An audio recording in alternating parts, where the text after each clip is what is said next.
Of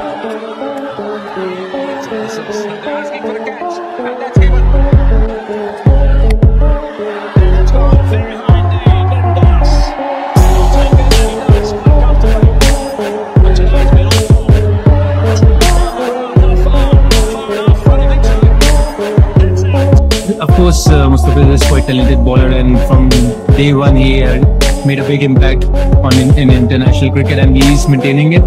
And you can see the quality of slower one or the Yorkers he got, bouncers he got all kind of deliveries. And আমার কাছে সবচাইতে বড় ভাই Mustafiz. Match শুরুর আগেই একই বললে হার্দিক পান্ডিয়া। দর্শক বিস্তারিত জানতে ভিডিওটি না টেনে একেবারে সম্পূর্ণ দেখতে থাকুন। এশিয়া কাপের সুপার ফোরে ভারত বনাম বাংলাদেশের ম্যাচ ঘিরেই চলছে দারুণ উত্তেজনা। ম্যাচের আগেই ভারতের অলরাউন্ডার হার্দিক পান্ডিয়া সংবাদ সম্মেলনে এসে মুস্তাফিজকে নিয়ে তার আতঙ্কের কথা খোলাখুলিভাবে স্বীকার করলেন। হার্দিক পান্ডিয়া বললেন, আমার কাছে সবচেয়ে বড় ভয় হলো মুস্তাফিজ। ওর কাটার স্লোয়ার বোঝার ক্ষমতা খুব কমই হয়। ও দুর্দান্ত বল করে। আইপিএলে ওর বিপক্ষে খেলেছি আমি, এবং যেই কয়টি ম্যাচ খেলেছি সবগুলোতেই দুর্দান্ত বল করেছে ফিজ। ওর বল খেলা আমাদের জন্য অসুবিধার, বিশেষ করে ডেথ ওভারে মুস্তাফিজকে খেলা মানেই চাপের মধ্যে থাকা।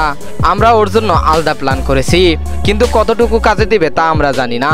তিনি আরো বললেন, বাংলাদেশ দলে অনেক ভালো বলার আছে, কিন্তু মুস্তাফিজের আলাদা একটা লেভেল। তার কাটারা সোলার বলেই ম্যাচ ঘুরিয়ে দিতে পারে, তাই ওকে সামলানো হবে আমাদের জন্য সবচাইতে বড় চ্যালেঞ্জ। গ্রুপ পর্ব থেকে দুর্দান্ত বোলিং করে আসছেন মুস্তাফিজ।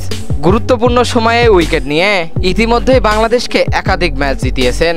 ফলে ভারতীয় টিম ম্যানেজমেন্ট এখন আলাদা করে ফিজকে আটকানোর কৌশল সাজাচ্ছেন।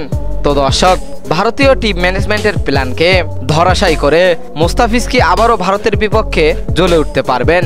কি মনে হয় আপনাদের? জানিয়ে দিন এই বিষয়ে আপনাদের গুরুত্বপূর্ণ মতামত আমাদের ভিডিওর কমেন্ট বক্সে। আর এতক্ষণ আমাদের সঙ্গে থাকার জন্য অসংখ্য ধন্যবাদ।